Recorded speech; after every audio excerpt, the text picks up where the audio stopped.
Come and dream with me.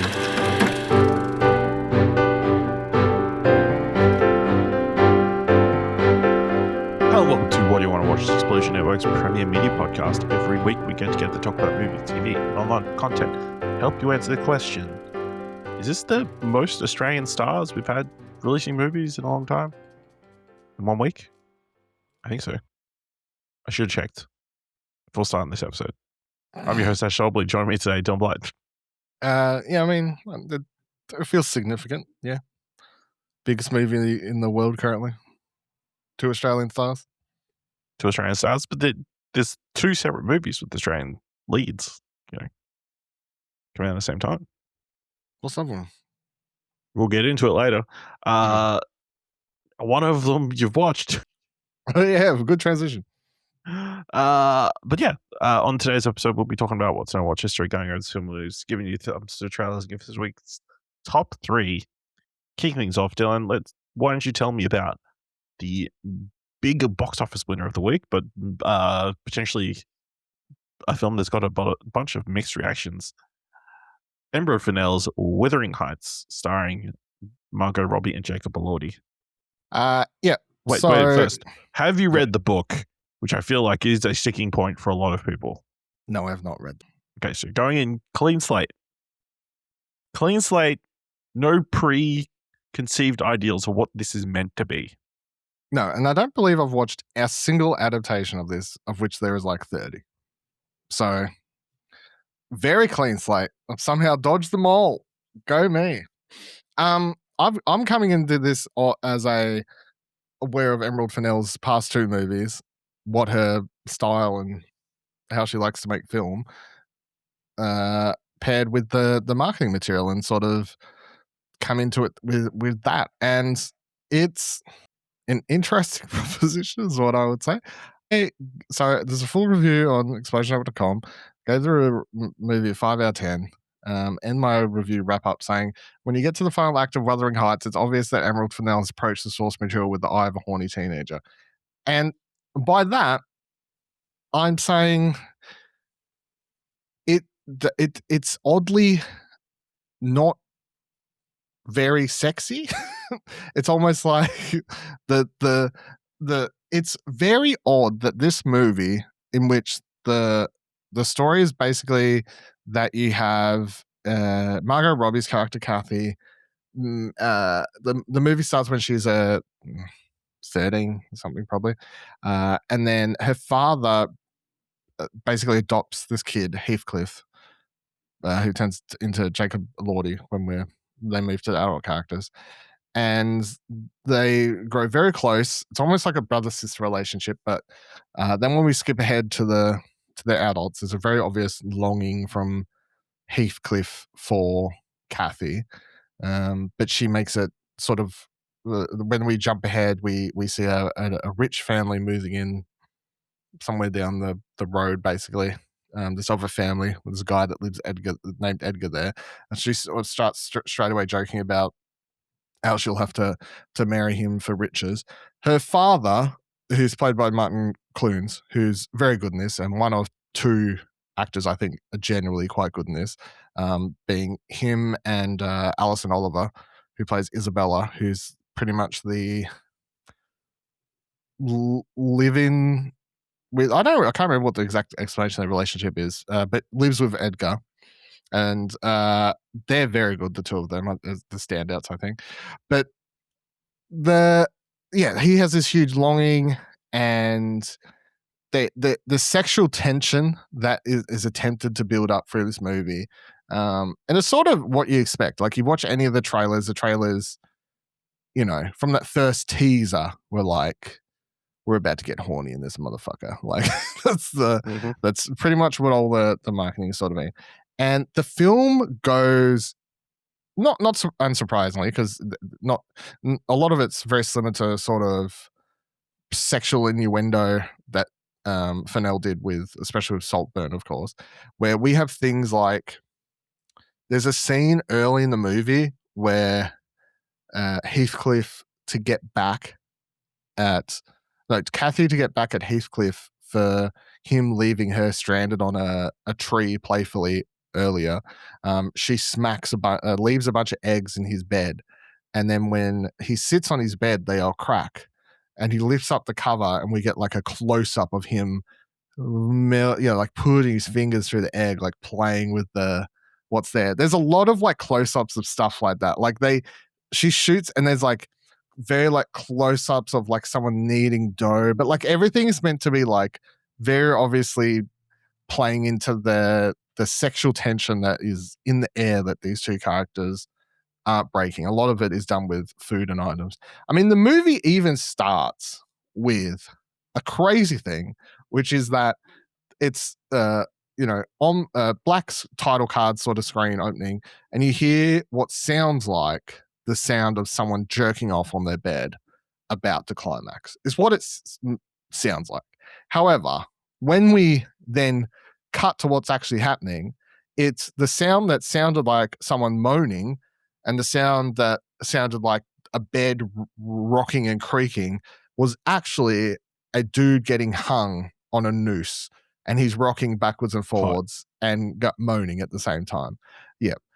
This film from the get-go is sort of like, I'm going to tease you and then just constantly not give you what you want, which I don't know if that was the point, but it's very weird because it's like when you coming into the movie, you pair the marketing with who's making it, and you pair it with Miss Bathtub Scene director from Saltburn, you sort of have some expectations of potentially what we're trying to do here. And it's like nearly 2 hours of edging.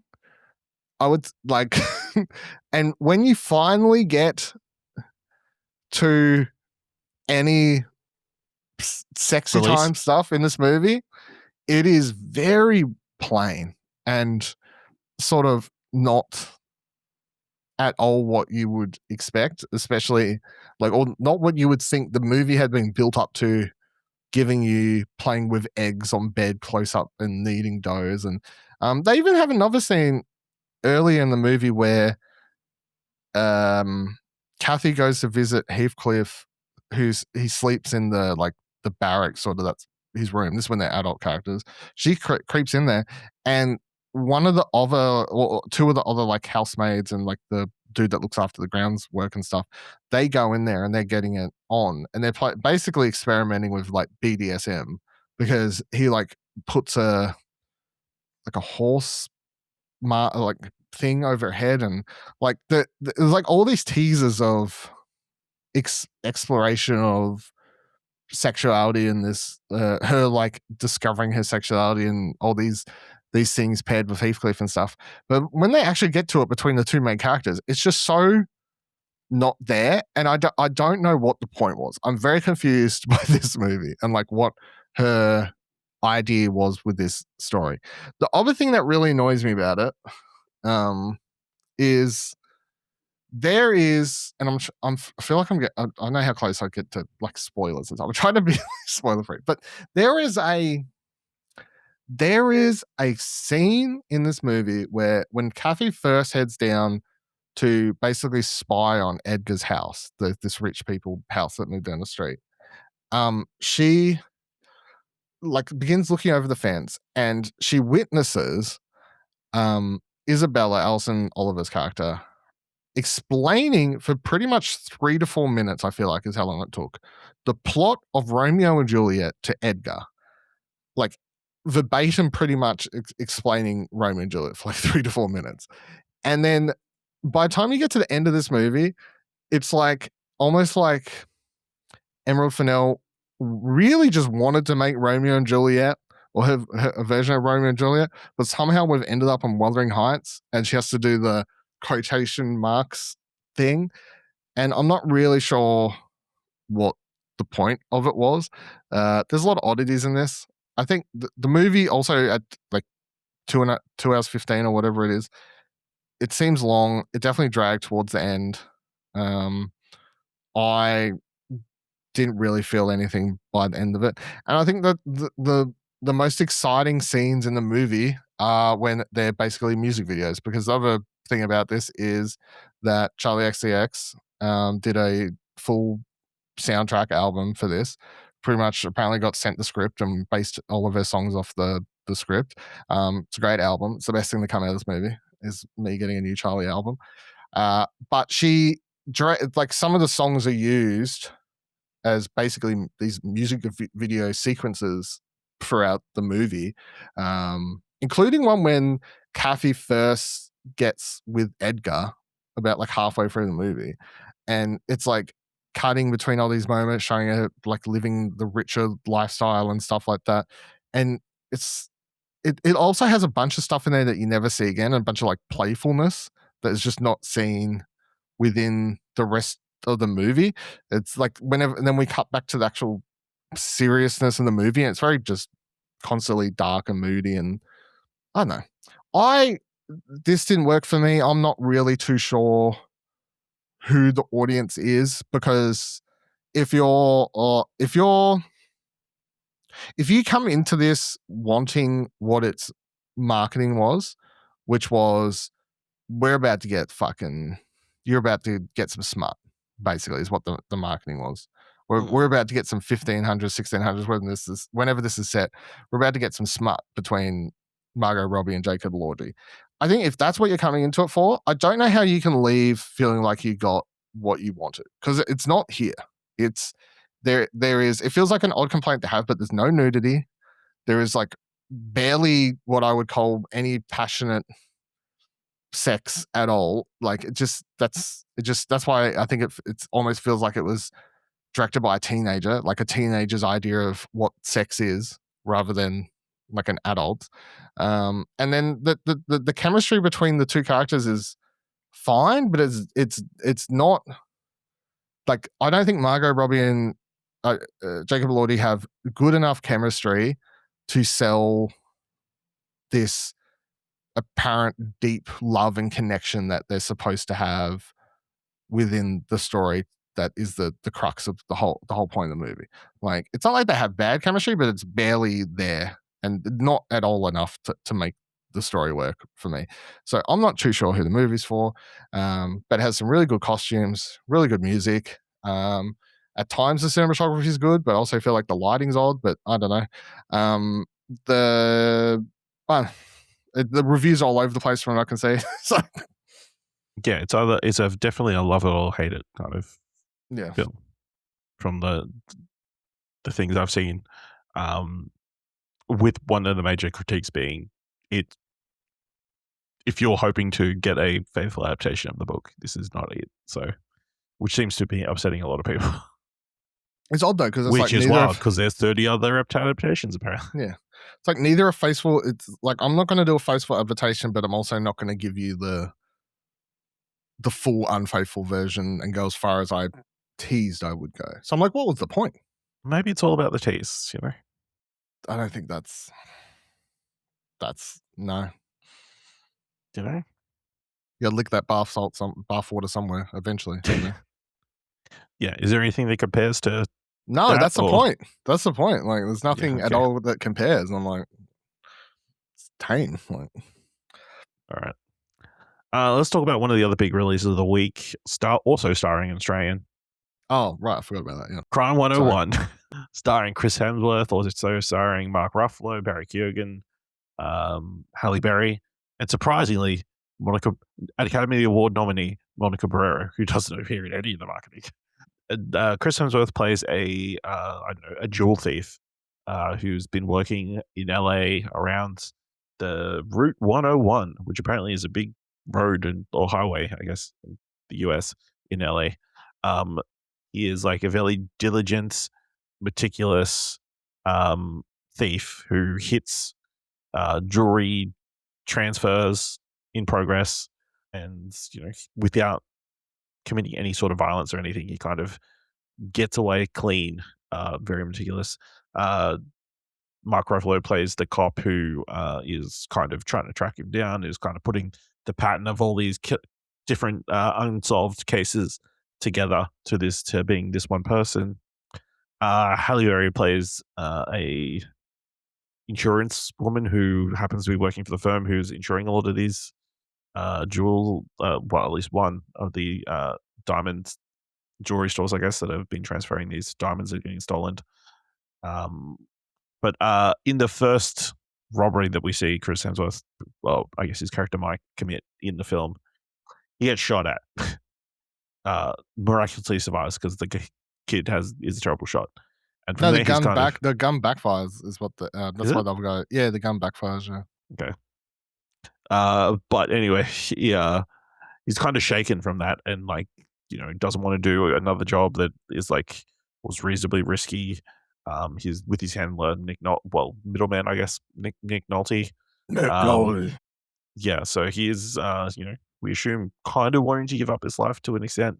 He has a goal of how much money he wants to get, but he is looking to set up his next job by using Halle Berry's character to inform him about a potential job that he could get if he turns her into, turning against her insurance firm.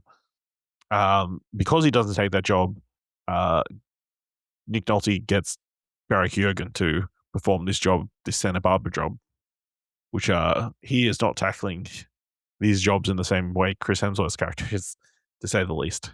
And after that, he is pretty much of the opinion that this Barry Keoghan should take out Chris Hemsworth after rob him of his next job and take him out. So yeah, it's kind of all these interweaving stories.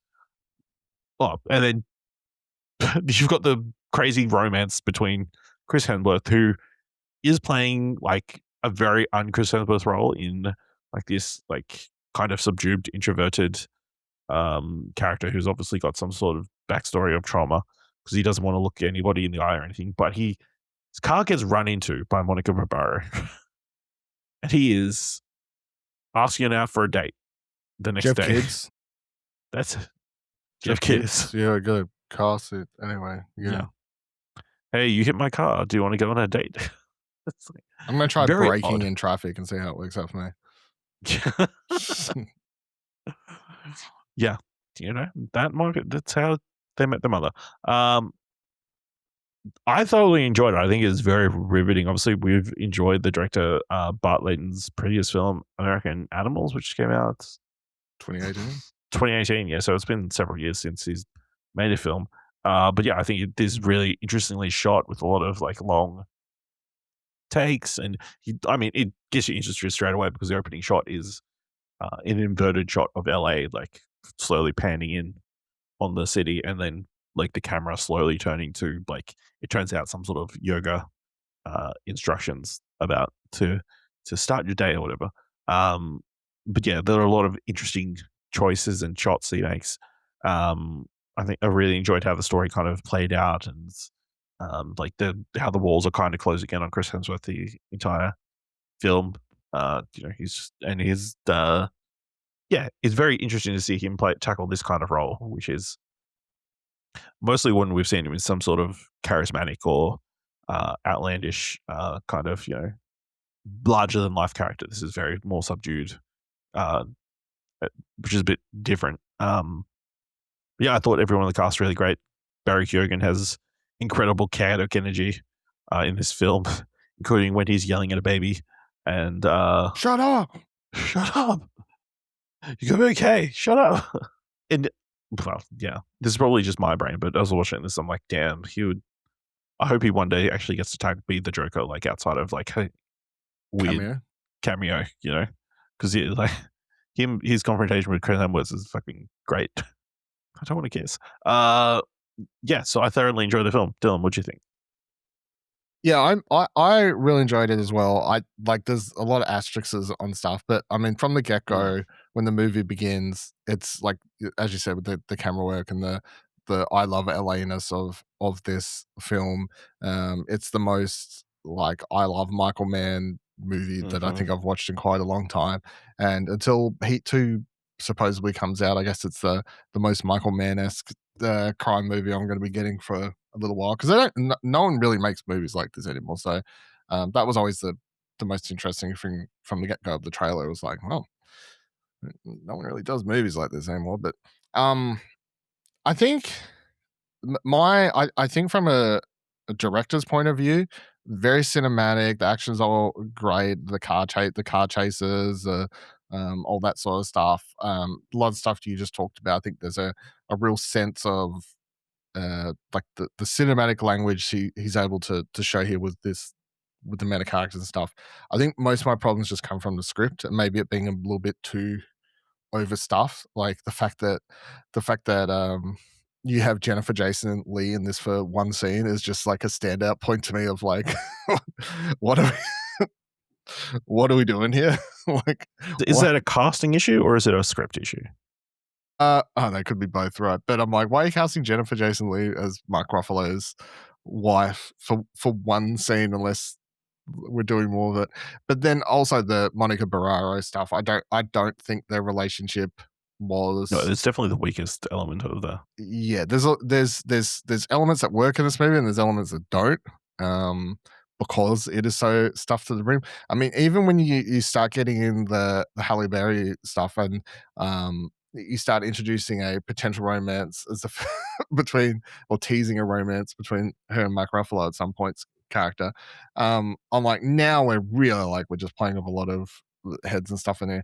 But I mean the other I guess the heads and tails of it is that Mark Ruffalo is really good because he's really good in everything. And I was enjoying his chemistry with Corey Hawkins. And I'm sort of like, I wish I got to see them more. And I wish I got to see Monica Barraro more with Chris Hemsworth and their romance, but I don't get to see more of them. I wish I got to see more of Jennifer Jason Leigh. I wish I kind of got to see more of Nick Nolte with anybody. With anybody. I wish he could have got subtitles for some point, but you telling me you're done, kid? I'm like, fucking hell, Nick, stay off the SIGs, mate. Like, what are we doing? Yeah, but I think as far as like seeing something like this at the cinema I was trying to think the last time I think I watched a sort of crime heist movie like this, I guess, for on the cinema, and it's just you don't get them anymore. So that was a really exciting point to that. But yeah, I really enjoy it. I think I like it's I didn't I think if I was scoring, I'd probably be like around a 7.5 because of I do think there's most of the problems just come from the script. But as far as just visual cinematic language and some really fun sequences and stuff, like all of it was quite enjoyable. It's just when I was in the car ride home and I was sort of like, the fuck was like, I was disappointed, but like you start sort of thinking about it a bit more. Yeah, absolutely. Yeah. Yeah, I think that's a fair assessment. It definitely feels special because we don't really get many films like this, especially like a serious heist movie. When they do like other heist movies, it's like, okay. I think the other thing with Hemsworth's character is it's nothing like there's plenty of movies I really like where the characters are sort of mysterious and moody and whatever. But this movie makes the mistake of giving you a little bit.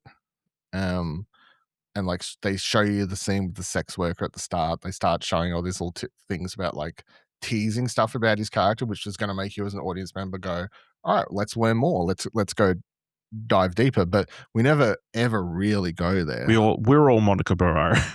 Yeah, pretty much. Whereas I think a lot of other movies, if you want to think about like let's say Drive, right?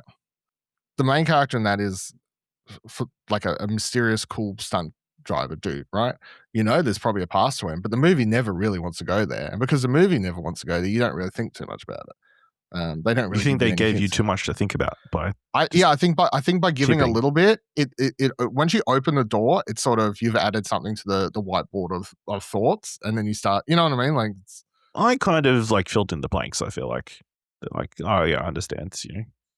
They gave enough where I could fill it in with my own thoughts. They didn't necessarily to say it. By the very end of the movie, I think it's supposed to be like it's implied what more of his backstory is, but I think the fact is, for the most of the movie, you're now waiting for more about him while trying to learn more about all these other characters at the same time, Whereas if they had have just had Chris Hemsworth, if you delete all that and just go, he's just stoic guy with a past, but we're not going to open that door, you wouldn't be thinking about it. It'll give you just more time to focus on other things. Yeah. But yeah, really cool. I will say Barry Keoghan on the dirt bike, I think it was a really great visual throughout the film, like especially when he's kind of stalking various characters and just being that dude on that dirt bike. The thing Okay. about putting him on the dirt bike is it makes it a very good, just from a visual point of view, to separate. It's like Hemsworth is the car guy and he's the bike guy, and it always makes him easy, especially when they have the chase scene. It's like very easy to Very cool like chase scene. very cool chase scene. The problem is that anytime he looks and sees just one bike that's around, I'm like, it's that motherfucker. Like, what? There's no It's other like- bikes, You can't hide amongst all the other bikes. and he's on a dirt bike. He's not on like an e-scooter or some shit. Like he's like vroom, vroom, takes off. I'm like, dude. But yeah, we recommend go check out Crime 101 in cinemas. All right, Dylan, you checked out a buzzy horror film, Whistle. Did Yep. it blow you away? Wow, what's wrong with you? Yeah, this was part of my. By the way, I watched all three of these movies in one day. One eventful evening in the cinema. So Have we covered them in order? what did it? No, I did Wuthering Heights, Whistle, Crime 101. So we sort of switched them, but that's fine. So Whistle review up on the website, gave it a 4 out of 10. I said So it ended on high. Yeah, really. And no, this is the middle. Crime 101 was that then. Yeah, and that's what I'm saying. Out of my viewing day, however, ending on Crime 101 was the best of the bunch, so that worked out well for me. But I say in my review, the door is left open for another Whistle if the box office return is there, as is the way of the genre. But if we did go that way, I'd like to see more focus on writing interesting characters to lead the story. So Whistle, I'll read the synopsis, makes it easier. A misfit group of unwitting high school students stumble upon a cursed object, an ancient Aztec death whistle. They discover that blowing the whistle and they discover that blowing the whistle and the terrifying sound it emits will summon their future deaths to hunt them down. So this movie combines sort of two different horror genres of thing. It's like cursed Aztec object, and then basically Final Destination is the combination of this, because everyone that was in this room when the whistle's blown at some point in this movie, including Daphne Keane, who plays the lead, and Sophie, I can never pronounce her last name, Nelise, who's I most know from Yellow Jackets. But and Percy Hines White's in this, by the way, playing a bad guy. They blow the whistle, and then, as is explained later in the movie, of course, by a character who just happens to know these things, that they start seeing things that only they can see, and it's basically their future, how they will die. Death comes to them in the form of how they will die, and then kills them that way. So you get some sort of elaborate deaths that play out depending on how these different characters would die, including one character who's very obviously gets into a car accident while drink driving, and when death touches that character in the film, his body just sort of flies up into the air and starts like cracking in different places, and as if he's going through the car crash in that moment. And he's like, arms start breaking and skull gets crushed and stuff, like he's having a car crash. It's fine. Problem is that I couldn't help but keep thinking about Final Destination while watching it. In particular, one Final Destination movie that has literally done how they decide or attempt to beat death at the end of this movie. They have done the exact same thing in one of the Final Destination movies. And I mean, it also doesn't help that I rewatched them all last year, so they're like sort of fresh on my mind. And I'm sitting there watching it going, they already know. I've done this. It doesn't work out. But it's in there. My biggest problem was sort of just that I didn't think so. Daphne Keane, she's playing this. I've got a drug past, moving to a new school, emo girl character that she's playing. Which I've seen done in a million different teen movies, let alone teen horror movies, right? It's just sort of boring. It doesn't really bring much to it. She has a will they won't they romance with Sophie's character, which is quite, like, I was open to seeing more of that. We don't get enough of it. Sophie Nelise, or however I'm mispronouncing her name, she's the best person in this. She's quite likable, and enjoy her presence. I would have liked to have seen more about their romance, but we only get one scene with the two characters sort of talking about their feelings for each other and opening up a bit before we're back to the horror movie. Someone has to die every 10 minutes because it's that type of movie. So that was sort of most other characters are pretty forgettable. The problem, the thing of this is, like, if you look at all the Final Destination movies, the ones that are most liked usually have a bunch of characters that you don't want to die, and that's like the secret. Because if you don't really care, then these types of movies and Final Destination movies that don't really work because you're like, whatever, I don't really, like, oh, they died. I don't really care. Yeah, so I don't know. 4 out of 10. All right. The only other thing I watched this week was because it was Valentine's Day, I thought I better watch some sort of romance film. I saw a clip on Instagram, I think, a reel of a scene from Rye Lane, which was a big. It's on Disney Plus. It was a big indie hit from a couple of years ago. It stars David Johansen, who we have followed, who we're big fans of lately, or David Johnson. I can't remember how to pronounce. From Alien, most recent Alien movie. What is it called? I don't even remember what it's called, but yeah, that one. Alien Romulus. There we go. And The Long Walk. Yep. We've enjoyed him in both. And then Vivian Opera play two strangers who meet at a art gallery showing, who have both recently gone through breakups and end up spending kind of the day together. They kind of weirdly form this friendship and then maybe more over the course of this day as they kind of both kind of process these very sudden breakups that they've been going through. It's got a really fun style. Like they do like flashbacks to different events, but then they'll both pop up in like the background of different things. So like he gets broken up by his girlfriend, as I think you'll appreciate this. He is going to the cinema and he's waiting for his girlfriend to come, but she's running late. So she texts her before he goes in. You see, I guess slight spoilers. She sends him. Oh, they like are doing a voice chat to talk to each other, and he accidentally does a screenshot of the video of the FaceTime or whatever. In the background, he sees a penis. What the fuck? Because she's having an affair. She's cheating on him. Was she FaceTiming a penis at the same time? Is that the? Yeah, I guess he was standing or coming into the room. I guess it's not exactly clear how the penis appeared. It's not exactly clear how the penis appeared. But because it's blurred, it's blurred out. But then because he's already bought the tickets, he goes and watches the movie by himself. You know, crying the entire time. No, well, come on. I mean, you bought the tickets, you might as well see the movie. So in the flashback, the present day pair are like in the back, like a few rows behind them, like talking, whispering behind him, because you know they're in the cinema. You need to don't talk in the fucking. Need to be quiet. But yeah, I thought it's really funny. The pairing have got really great chemistry. It's this weirdly delightful little rom-com that I've heard buzzed about it and talked about like one of the best rom-coms of recent memory. So I'm really glad that I checked this one out. You have caught on to David Johnson like we have in the last few years. This is one you need to check out as well. All right, that's everything in our watch history. Let's move on. And Dylan, pretty quiet week, but every week there is a bunch of film and TV news about different projects and casting that aren't worthy of a big dedicated talk about. So we like to come in and say when I like to call Would You Want to Invest? I thought you were about to say they're not worth covering in their own segment. I'm like, other than this one. Like, what are we? I really need to nail down the opening to the segment. Because you keep putting pins in it. And holes in it.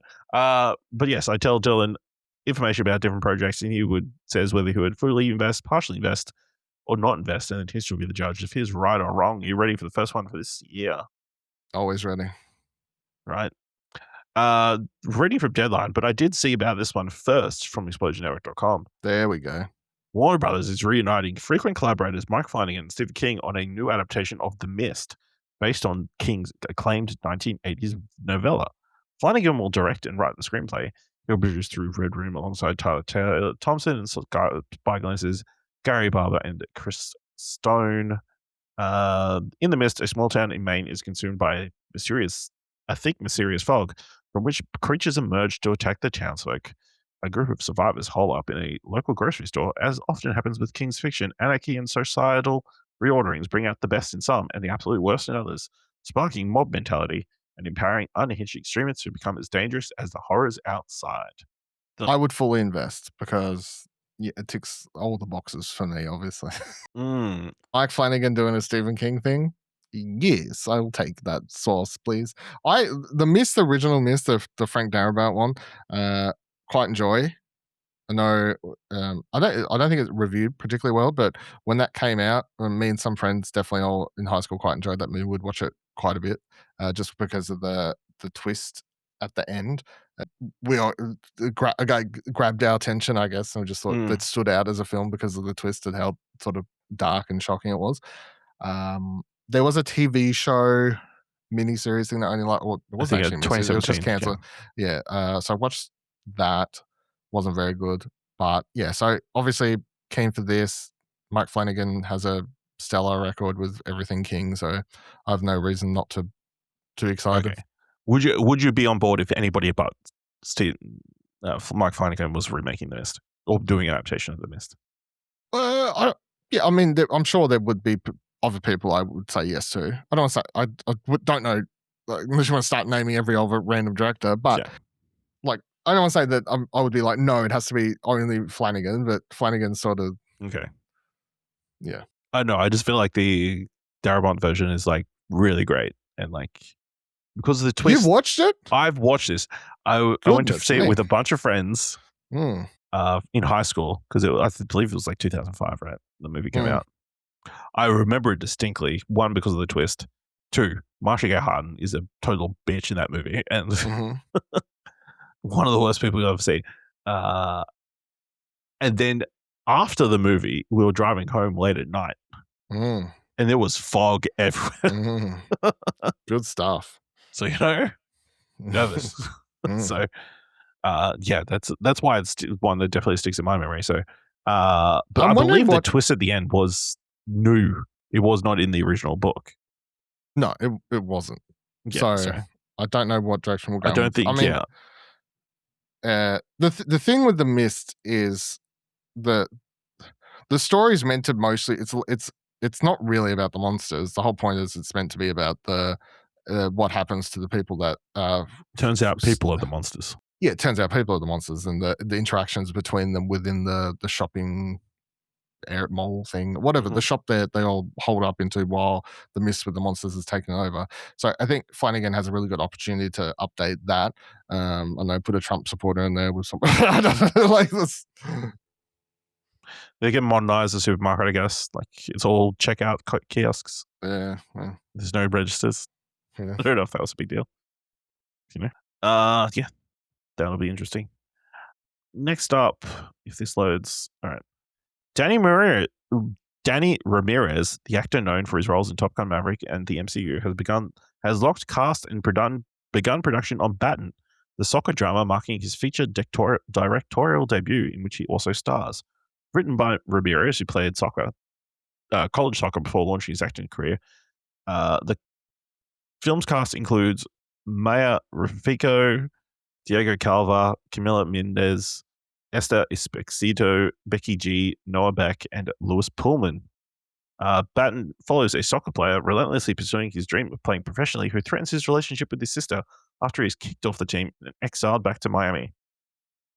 As they battle over their mother's legacy, he will stop at nothing to get another chance at soccer glory, even if it means losing the only family he has left. I shall invest. I mean, the cast is at least interesting, but I don't know how well that sort of story will do in 2026, but happy to be proven wrong. It's interesting to read this Deadline article. The next paragraph starts, arriving as soccer takes center stage globally with the upcoming FIFA World Cup. I don't think that's factored into. No, but yeah, also I just don't think soccer/football still isn't really big in America, so I just don't know how big the movie is. The subject does there. You need to cater to a worldwide audience, Dylan. All right, next one. Here is a package that has several major studios off to the races. Deadline is hearing that Austin Butler is attached to star in a movie about the infamous cyclist Lance Armstrong, with Edward Berger on board to direct. Sorry, I was like, Austin Abrams. My first thought is he's going to cut off a nut to do it method. King Richard scribe Zach Balin is penning the script with Scott Stuber and Nick Nesbitt producing alongside Berger. Sources say the package has already caused a frenzied bidding war with several offers in from major studios. Insiders say that Stuber has been working for some time to get Armstrong's life rights. So for so long, in fact, it precedes Stuber's new United Artists deal. Hollywood has always been enamored with the Armstrong story. It involves highest of highs and lowest of lows. Armstrong famously survived cancer and returned to the world of pro cycling, where he would go on to win the famed Tour de France an incredible 7 consecutive times. Hollywood should soon fall in love with that story, with several A-listers chasing the role of a lifetime. Before that story could be told, Armstrong, after denying it for years, ultimately admitted to blood doping, ultimately ending his career. I mean, I can't picture Austin Abrams as Lance Armstrong, but I mean, I'm open to it because he's still sort of young enough actor sort of coming into prominence. Clarify, Austin Butler. Sorry, Austin Butler. Sorry, I said the wrong name. Austin Butler, I still can't picture as Lance Armstrong. But I do think a Lance Armstrong movie would be quite interesting if done well. And he's one of the biggest, I think, sort of sports names that most people know the name of. Like, I don't think cycling's a huge sport that most people watch, but everyone knows the name Lance Armstrong. So yes, for all the wrong reasons. Yeah, and also probably for all the right reasons before the wrong reasons came to light. Yeah. All right. So where's this movie set again? Just to clarify. It's a hotel. Okay, just checking. Yeah, full invest. I mean, I quite enjoyed Together. Now, can we just make sure he actually wrote this script though? Like, can we just like? Well, yeah, like I said, it's based on his. He was on the blacklist in 2021. So well, so was the Together script, you know. So okay, I don't know what to say then. I do like the Together script nonsense is one of my favorite just stories that everyone was yelling about last year, and then it just slowly faded into the background because nobody was really that invested in it. Yeah. And we're like, hey, we've actually got the date. And then everyone's just like, oh, we only cared about this when it was drama. All right. Following its work on a Complete Unknown, Searchlight Pictures Academy Award nominated Bob Dylan biopic, directed by James Mangold and starring Timothy Chalamet, Voracious Entertainment has launched development on a feature adaptation of My Mama Cass, the best-selling memoir on music icon Cass Elliot, penned by her daughter, Owen Elliott Kugel. Baby Reindeer breakout, Jessica Gunning has been attached to play Elliot, a founding member of the 60s folk rock quartet, The Mamas and the Papas. Novelist and screenwriter Ebba Forrest is adapting the screenplay with Veritas, led by Peter Jason and Alan Geismer, attached to produce. My Mama Cass is billed as a definitive film on Cass Elliot, centered on her life legacy and the mother-daughter bond that shaped them both, rather than a traditional biopic on the Mama and Papa's member. It will explore how, in a musical landscape that was not short on iconoclasts, Elliot was a trailblazer, but her true power was that she took things through the world that didn't want to give. Her true power was that she took things the world didn't want to give her. A gifted, outspoken singer who refused to be defined by her weight or the men around her, forging a singular career and choosing motherhood on her own terms at a time when the culture wasn't ready for it. The film also highlights Owen's journey to unravel the truth surrounding her mother's ultimate death, finally laying to rest a long-standing urban legend of how she tragically died at the age of 32. Partial invest. I think I'm more intrigued by sort of movies like this about people I don't know too much about, rather than stuff like Michael Jackson doing a golden everything's great version, you know. So yeah, partial invest. Corey Hawkins and Kelvin Harrison Jr. are in talks to join the cast of the Focus Features Amblin Entertainment feature adaptation of Death of the Salesman. Jeffrey Wright and Octavia Spencer are set to star. Chione Chukwu will direct and co-adapt with the Pulitzer Prize winner Tony Kushner Arthur Miller's play.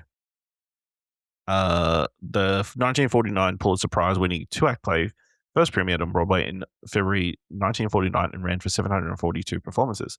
The play follows aging traveling salesman Willie Loman, who tries to fix his life with the family he's always put down as he puts work first. No, I got nothing. No invest. No, you never read Death of a Salesman? Or no? No. No? Okay. That was one I was taught in high school, so. Yeah. I'm aware of it, but no, I haven't. So okay.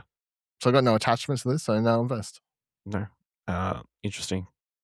Interesting. They're going obviously a African American late class of like what is traditionally a White roll. well, it's set in the 50s, so it was all white people. Well, yeah, Only white people could knock door to door safely. get away with it anyway. Yes. All right. Ed Helms and Nat Wolff have joined the lead cast of She Gets It From Me, which is set to go into production this month. The pair will join the previously announced Rachel Ziegler and Marissa Tomei in the pick, which Julia von Hines is directing. Written by Jay Rice, She Gets It From Me is produced by blah, blah, blah. Sorry. Per the synopsis, the film follows Nikki Janis, who does not want to get married without meeting her birth mother. Meanwhile, Charlotte Wolf wonders whatever happened to the baby girl she gave up all those years ago. When mother and daughter reunite, they and their loved ones are dragged into a funny and highly emotional journey that tests the definition of the word family. I feel like I zoned out at some point during that because I lost what it was on about. So no invest. Okay, that's fair enough. You hate found families. I do. Adoption, very much. reunite. Very much. I think we should stop it. Mm-hmm. Mm-hmm. What good's that done for anyone? Look what happened to Annie. I think it works out for Annie. I don't know what version Annie you saw. All right. Okay. Franz Rogowski and Benedict Wong have closed deals to join Mikey Madison and Leah Sado in The Mask of the Red Death. TGA award winner Charlie Pollinger's wildly revisionist and darkly comedic take on the short story of the same name by Edgar Allan Poe. Character details are being kept under wraps, though. Published in 1842, Poe's story followed Prince Prospero, who retreats with a group of nobles into a fortified abbey as a deadly plague ravages the countryside. To distract themselves, the elite host an elaborate Mars ball, but as the night progresses, an unsettling presence disrupts the celebration, forcing the guests to confront the reality they believed they had shut out. Yeah, full invest. Sounds interesting. Good cast. All right. Guy Pearce, Jared Harris, and Marab Nadiz have been unveiled for the cast of Anthony McCartan's political thriller, The Price of Peace. The new film from four-time Academy Award-nominated filmmaker McCartan is set against the backdrop of the Potsdam Conference in 1945 in the aftermath of Nazi Germany's defeat. President Harry S. Truman, Prime Minister Winston Churchill, and Soviet leader Joseph Stalin converge on the meeting which will shape the future of Europe and the world. Each man has a personal and political agenda. Newly appointed Truman needs to end the war with Japan. Churchill is facing a pivotal election back home, and Stalin has territorial ambitions over occupied territories. As political tensions rise and personal crises unfold, a high-stakes diplomatic chess game emerges. The three leaders' decisions and balance of power will impact millions and shape global politics for decades to come. Yes, fully invest. Jared Harris loves him. He'll be political Truman, thriller. apparently. He's Truman, and what was it? Guy Pearce is playing.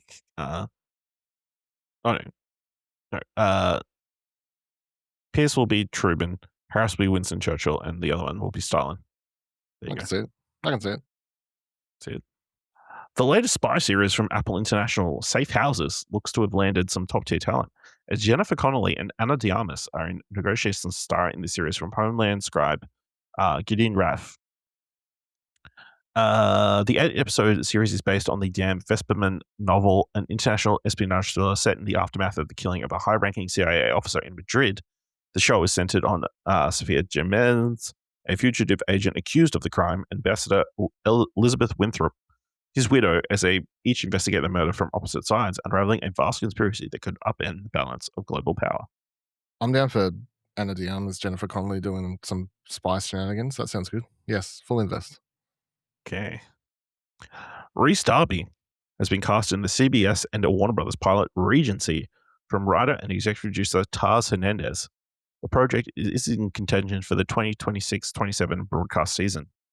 Regency is a historical spin on the classic multi-cram family sitcom centered around the upper-middle-class Tilbrooks as they navigate life, love, and scandal in the 19th century England.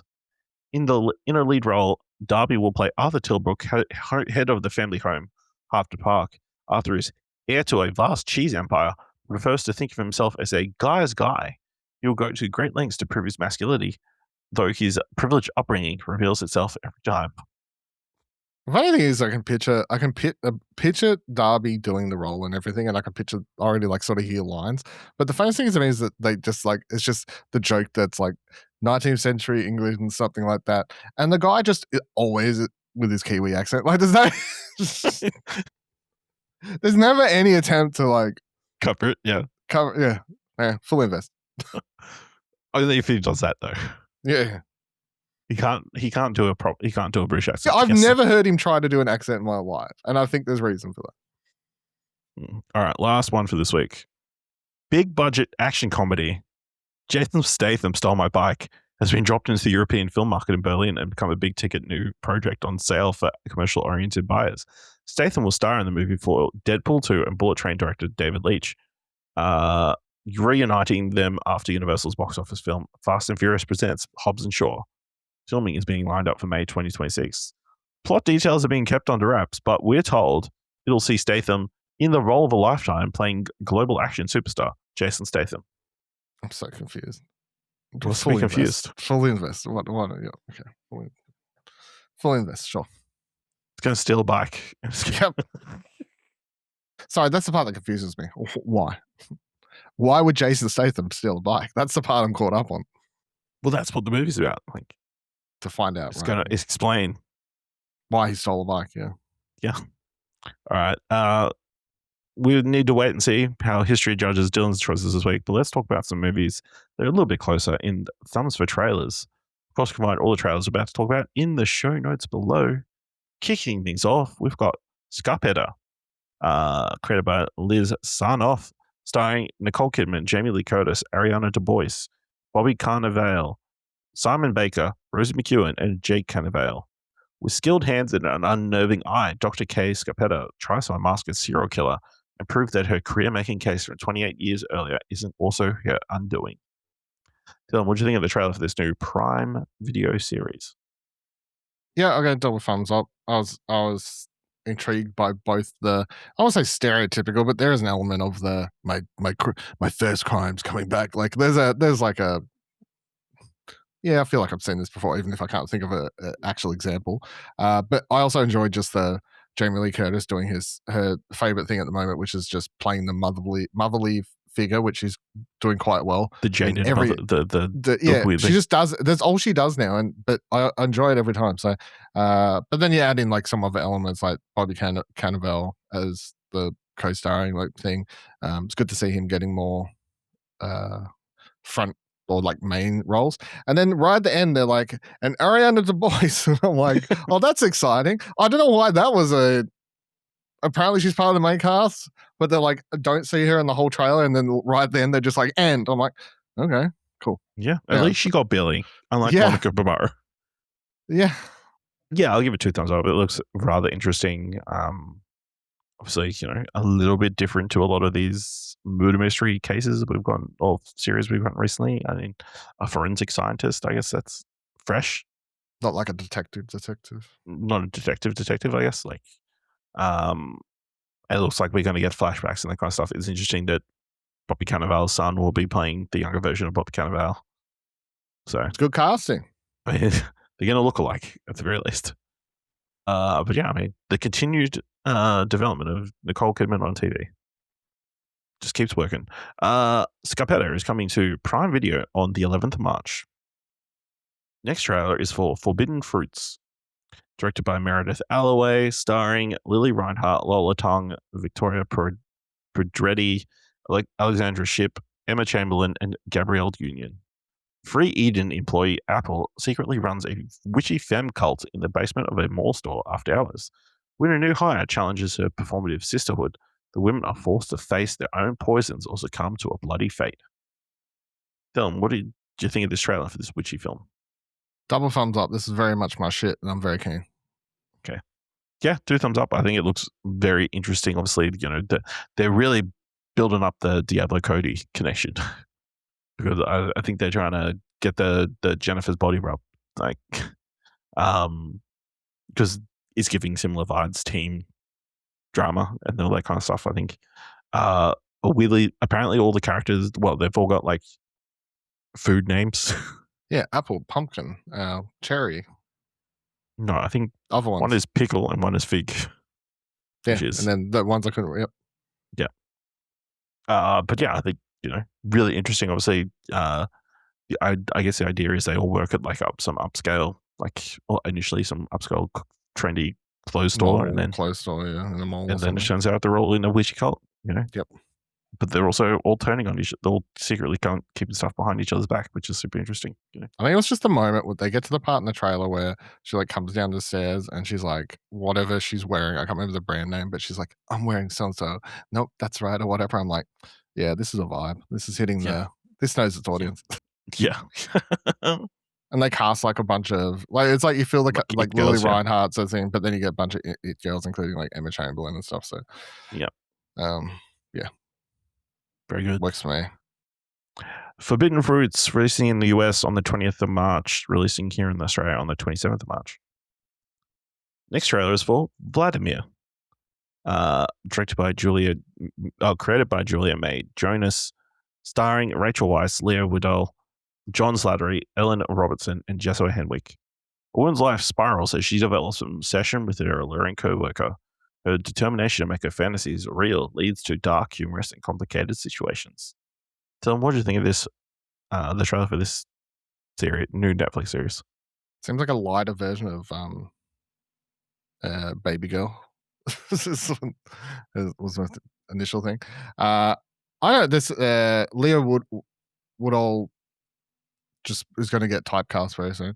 But I mean, I'm sort of intrigued just because it's Rachel Weisz, I guess, and not sort of who I'd usually assume to do something like this. I'm hoping it's a bit more. But I guess the other thing that I do like is that apparently we're bringing sex back to TV. At least over the last couple of years, we're seeing an upticks of sexy shows. So that's good because that. Have you seen the poster for this series? Yeah, we're fingering the book or whatever the hell we're going on. Yeah. So yeah, I appreciate that. We're bringing sexy back, as Justin Timberlake would say. So yeah, I'll go 1 up, 1 down. Yeah, I'll give it 2 thumbs up. I think it definitely is marketed to the audience that it is intending to hit. I think it's probably, as a trailer, succeeding in getting that audience that it wants to hit. All those people who are potentially disappointed by the non-sexiness of Wuthering Heights. Here's something to fill in the gap. And you can Netflix and chill, and then chill. I think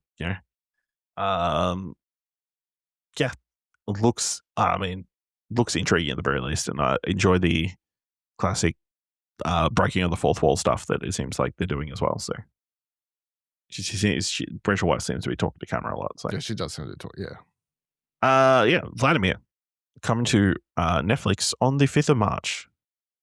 Next trailer is for Girls Like Girls, directed by Haley Kiyoko, starring Maya DaCosta, Myra Malloy, Levin Hawke, and Zach Braff.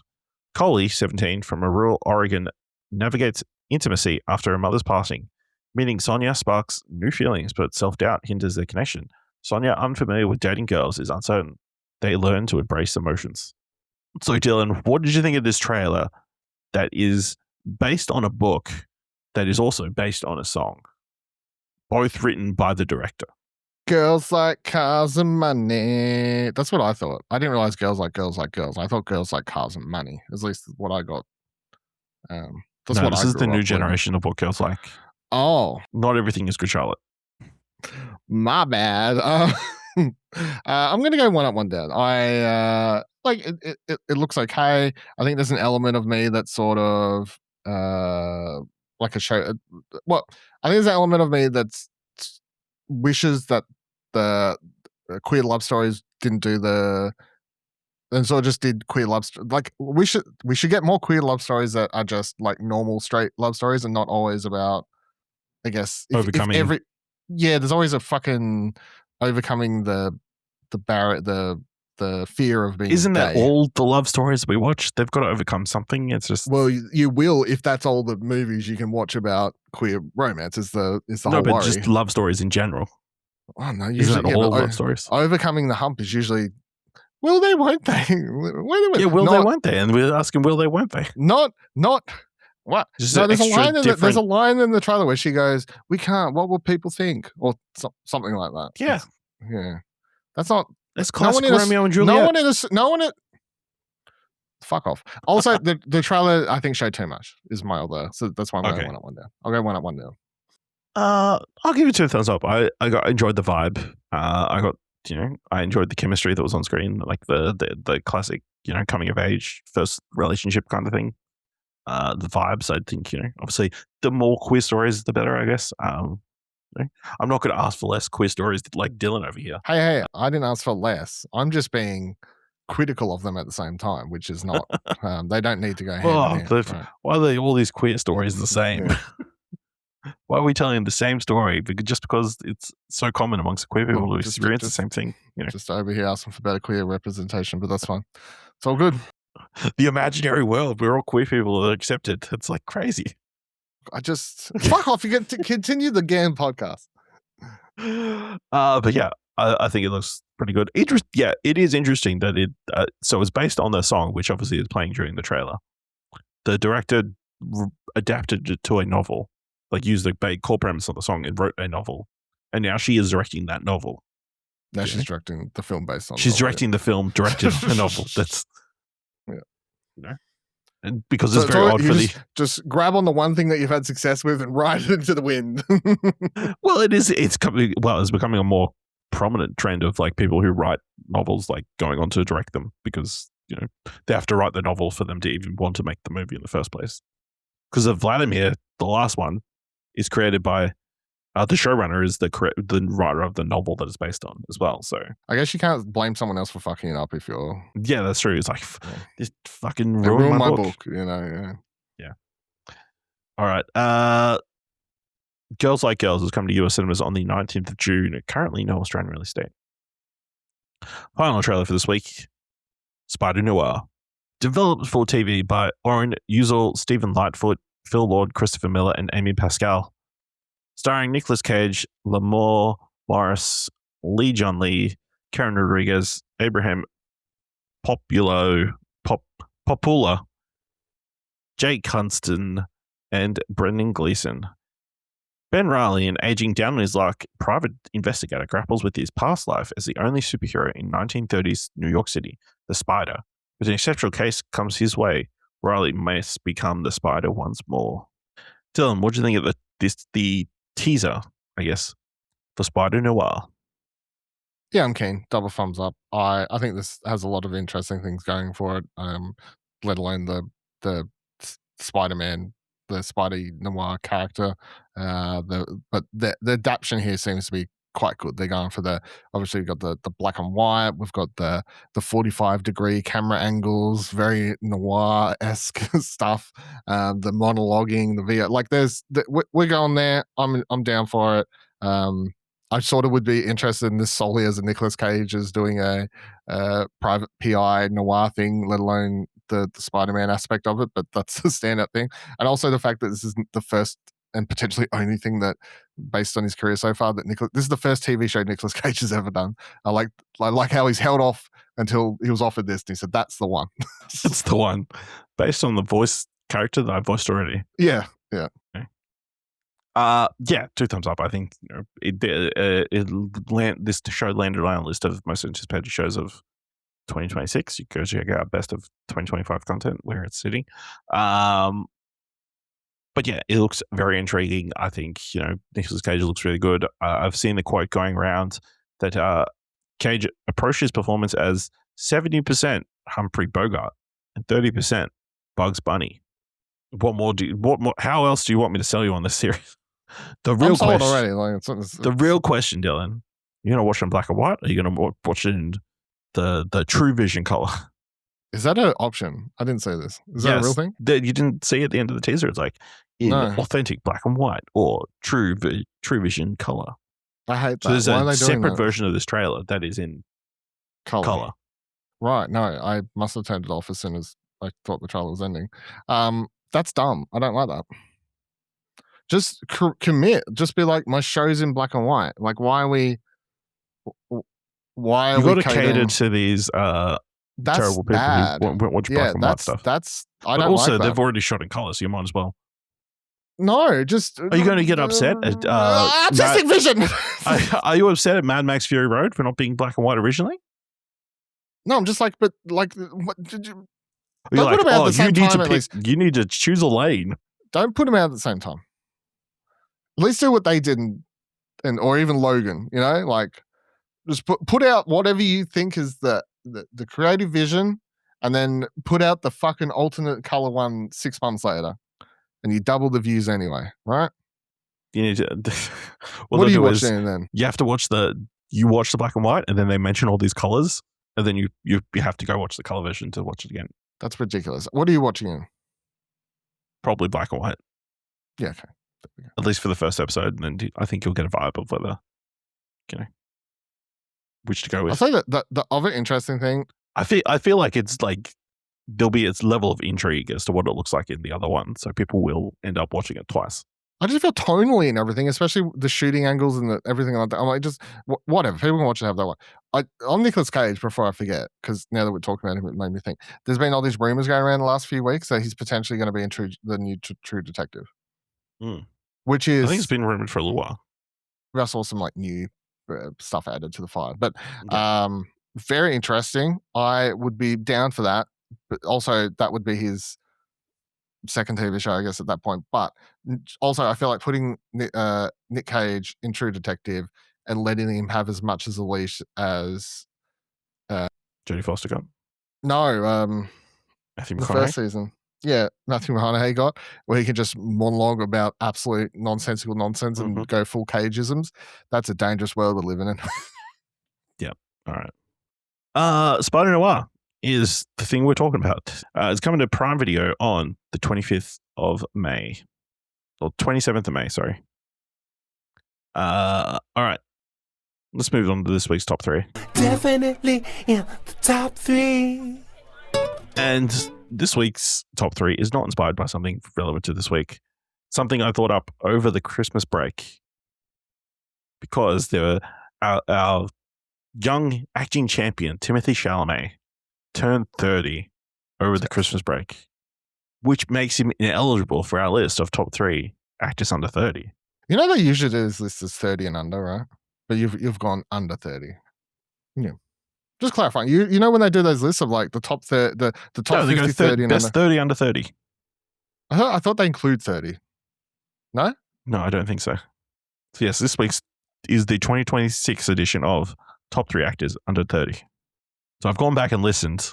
Yeah, who'd we both pick? Because I feel like I remember him. I feel like I'm going to save it till after we announce all the new ones. Okay. All right. So what's Dylan? What's number three? My number three is Harris Dickinson. Most prominently of recent might coming from Baby Girl, where he played the guy stealing all of the eyes of Nicole Kidman. He's about to spend the next 2 years of his life filming 4 Beatles movies back to back to back to back, where he'll be playing John Lennon. So I think anyone cast as John Lennon is about to, if he's sitting on the cusp of, he's in a lot of people's minds in a lot of good, interesting movies recently. He was in Iron Claw and stuff as well. But you're about to play John Lennon, like you're about to strap a rocket to the man's back. Do you double checking the ages as I go? Is that where you're doing? Yeah, I was just curious because I was 100% sure. I can't remember. How old is he? Like 28? He's 29. 29, I guess. Yeah. What? Right. Too old? No, 29? No, it's no, under. no, Yeah, it's fuck fine. off. Yeah, perfect. My number three is Nathan Thames. Who obviously had 3 big films this year, this past 12 months, and kind of had a rocket ship to his career. He's already set in what we expect to be a big franchise series in How to Train Your Dragon, live action adaptations, which has already, I can't believe Kate Blanchett is coming to do the next one again. It's ridiculous. Yeah, just going to bring back all the star cast. Now, did you hear they're also, now they're doing Black Phone 1 and 2 as animated. So he's really just, yeah, no, He's no, gonna- no. I mean, that would be pretty cool. Like, grab it doing weird shit, I'd assume. But yeah, obviously, I distinctly remember the reaction that you had, or like the experience you had watching she the films he was in, Regretting You this year, Mm-hmm.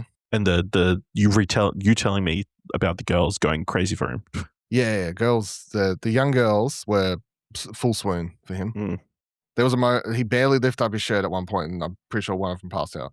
So he's well loved apparently by the youth. Yes, only 18, so he could get some actual real acting roles in the future. But I think it's pretty rare for a actor of his age to have that number of lead roles in a calendar year. So here's my number 3. Dylan, what's your number 2? Number 2 is Marky Madison, coming off her Academy Award win for Best Actress. What have I done? She's not 30. No, this is on me because I specifically said actor, as in. Oh, sorry, male. I don't gender. There's 2 separate words. Sorry, you're done now. You were trying to. Yeah. Well, it just makes it more surprising that she's jumped to number 2 out of all the actresses under 30. Yeah. I seriously just read it as actors. I didn't. Yeah.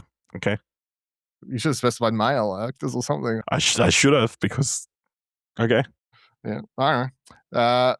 Micah Madsen, who's under 30, and won an Academy Award for Honora, and came to prominence, I think, if you wouldn't say, I'd say between Scream and Once Upon a Time in Hollywood, and has obviously she's in a point of her career now where as long as her agent doesn't fuck her, she will go far, I think. But currently exciting coming up, obviously being in The Social Reckoning, which even if that movie's okay, I think that everyone's like, the worst thing with that movie could be just everyone going, oh, the performances were fantastic. Aaron Sorkin's still can't direct very well, but so I don't think that's going to wreck her career anytime soon. But yeah, Mike Madsen, who was my an number actor 2 and non-gendered in the description of top 3 under 30 actors. Yeah. I guess we're spoiling our top 3 actresses when it comes out later this year. Yeah, my number 2 is Jacob Elordi. Obviously has appeared in Wuthering Heights this week. Was he good? Would you consider him good in that movie? I think he's fine. I don't think it's anything of his problem. Also, my number 1's Jacob Elordi. Okay, he is nominated for an Academy Award this year for. He is nominated, I'm pretty sure. Or was not. He's been highly decorated for his performance in Frankenstein. Yeah. So, obviously about to do the next season of Euphoria. I mean, he's done it. It's just about to come out. I mean, it's about to appear, like, be released. Yeah, I think the sky's the limit for Jacob Elordi. So he's not your number 1? No, he's my number 1, yeah. Wow. Of all people doing acting under the age of 30, he's your number 1.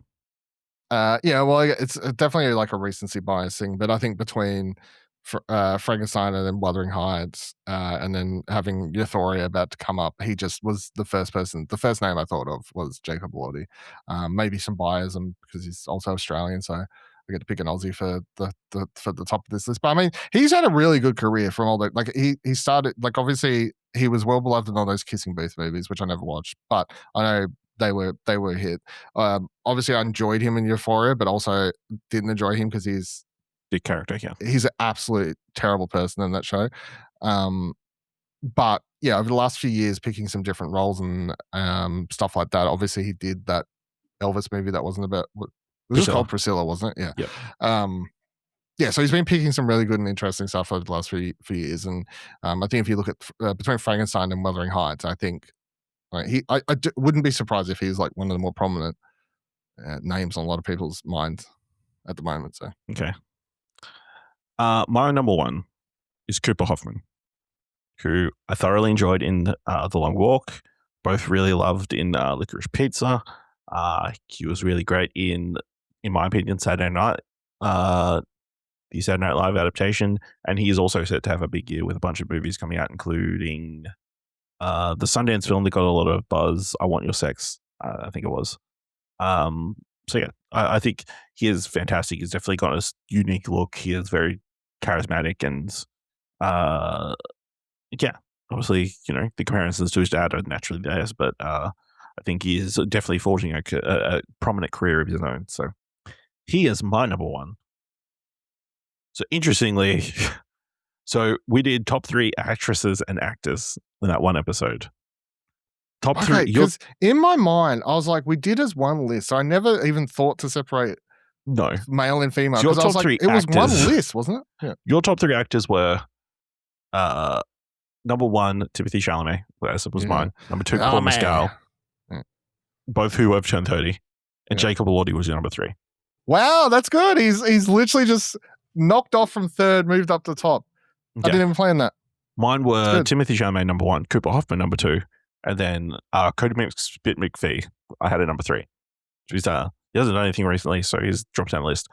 The actresses, I believe, were some sort of combination of Saoirse Ronan, Florence Pugh, or Zendaya. No, I think I So you're had saying I Marky Madison has toppled those 2? No, I thought they were all older now. No? I didn't go I double don't check, think to be honest. Zendaya maybe Zendaya's 30, I think No, now, but Florence Pugh. I honestly went into this list, and the fact Blind. that Jacob Elordi, I went in blind, and I purposely was like, I'll try not to pick the same people. Now, the fact that I've repicked Jacob Elordi is an honest, he's slipped through, which is quite funny because I didn't remember. However, I 100%, like if you had asked me, I would have been like, what I picked, I would have been like Timothy Chalamet, Florence Pugh, Saoirse Ronan,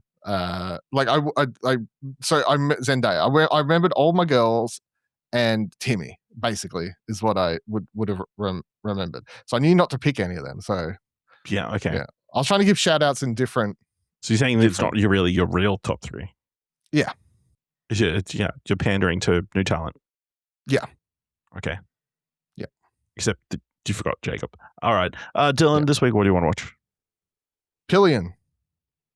Ooh. Which I don't think is showing at my cinema. But that is no chance. No chance. However, that is what I would like to watch. That's coming into cinemas this week. Of course, from all I understand, the rather raunchy, giving me the sex I wish I'd got out of Wuthering Heights in Pillion instead, and Skarsgård goes full commitment, I think, for this role from all understanding, and it's been getting pretty good reviews, and the Metacritic score I had looked before was like up around the 80s and something. So that would be my pick. What to watch this week? I don't think there's anything on the TV front, at least that I could that quickly. Yeah, I don't think there's anything really on the TV front. My pick is going to be Nirvana, the band, the show, the movie. I've not watched Nirvana, the band, the show, but I keep for like 12 months I've been hearing about this movie, despite it being this indie film that I think it was at Sundance last year or something, but seemed to have gotten buzz consistently throughout the year. It's half documentary and half like movie. Is the thing. It's like a weird hybrid thing. It's very interesting. That sounds very interesting, seeing as the synopsis is when they plan to book a show at the Rivoli goes wrong, Matt and Jay accidentally travel back to the year 2008. So how that's a documentary, I don't know. Unless they filmed it in 2008 and with the intention of them jumping back in time. I don't know. And they just didn't age. That's the pitch I got from what I was like reading up on it. Like it was like describing it as, maybe it's just described it bad, but maybe. I will say the other thing at the cinema that would be keen to check out is the British film Thackham Hall is finally coming to Australian cinemas. Which I don't know if I'm pronouncing it properly, but yeah. Let us know what you want to watch this week by going to explosionerror.com/follow and let us know on social media. If you want to help us out here, what do you want to watch? Leave us a review on our podcast and podcast. So leave us 5 stars. Anyone leave 5 stars or just tell people about the show. And if you've enjoyed this episode, thoughts worth $1. If you want to help us at Explosion Network financially, head over to explosionerror.com/support. Thank you very much for listening. Until next time, keep watching stuff, I guess.